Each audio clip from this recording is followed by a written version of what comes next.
Солнечные панели, они ведь символ чистого будущего, правда? Но что если за этим блеском скрывается нечто более темное? Сегодня как раз мы поговорим об этой непростой истории, о скрытой цене зеленой энергии.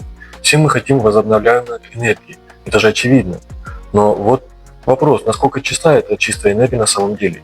И здесь мы сталкиваемся с очень серьезной этической дилеммой, связанной с цепочками поставок. Давайте разбираться.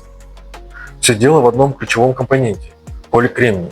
Без него солнечных панелей просто не бывает. И вот тут-то и загвоздка. Основной мировой источник этого материала оказался в самом центре огромного скандала, связанного с правами человека и обвинениями в принудительном труде в уйгурском регионе. Итак, начнем с того, что обозначим саму суть проблемы. Это, если хотите, темная сторона чистой революции. Тень принудительного труда, которая нависла над всей отраслью. Вот послушайте, что говорит профессор Лора Мерфи. Ее слова, честно говоря, шокируют. Оказывается, можно было отправить, скажем, в Великобританию товар с пометкой «Сделано с рабским трудом», и есть шанс, что его даже бы не остановили.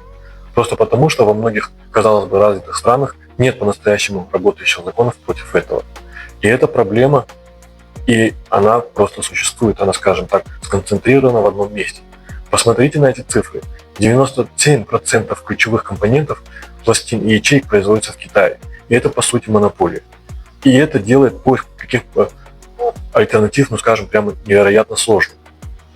Что же нужно будет делать, правда? И вот в ответ на эту ситуацию Соединенные Штаты приняли довольно мощный, надо сказать, уникальный закон. Давайте посмотрим, как он устроен. В основе этого закона, который называется «Закон о предотвращении принудительного труда уйгуров», или сокращенно UFLPA, лежит очень хитрая юридическая штука – опровержимая презумпция. Звучит сложно, но на деле все просто. Когда товар из определенного региона автоматически считается грязным, то есть сделанным с использованием принудительного труда. И это полностью переворачивает игру. Как это выглядит на практике? Вот так. Товар из уйгурского региона прибывает в американский порт, и его тут же по умолчанию считают проблемным. Теперь уже не государство должно доказывать вину, а наоборот, импортер должен предоставить железобетонные доказательства, что все чисто. Если не сможет, товар конфискуют. Вот так. Вся ответственность ложится на плечи бизнеса.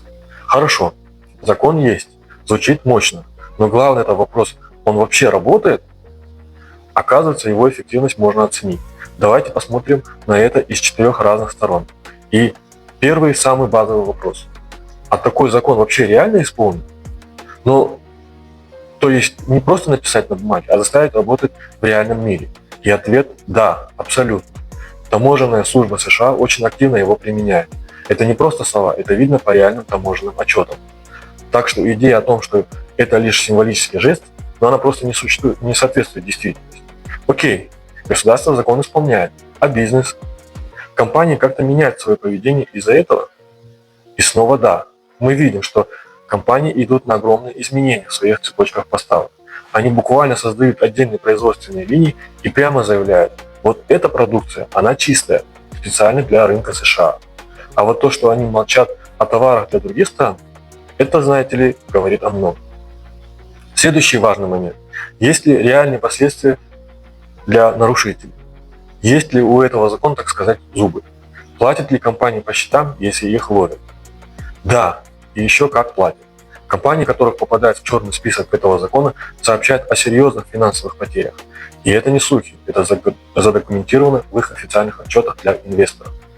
Так что финансовый стимул отказаться от принудительного труда очень даже реален. И вот подходим к самому главному. И это, честно говоря, самому сложному вопросу. Вся эта борьба, она на самом деле помогает уйгурам? Прямой эффект измерить, конечно, очень трудно. Мы не можем заглянуть туда и все проверить. Но то, что мы видим точно, это создаваемое давление. Китайское правительство вынуждено менять свою публичную риторику и свои директивы. То есть закон как минимум меняет сами правила игры, условия, на которых ведется этот разговор. И здесь снова хочется процитировать профессора Мерфи. Она говорит, мы ведь не можем предотвратить все убийства, но мы же не отменяем из-за этого закон, запрещающий убийство. По-моему, это настоящая аналогия. Закон не может быть идеальным, чтобы быть нужным и справедливым. Хорошо, мы видим, что закон работает, он создает давление, но вместе с тем он скрывает другую, более глубокую проблему.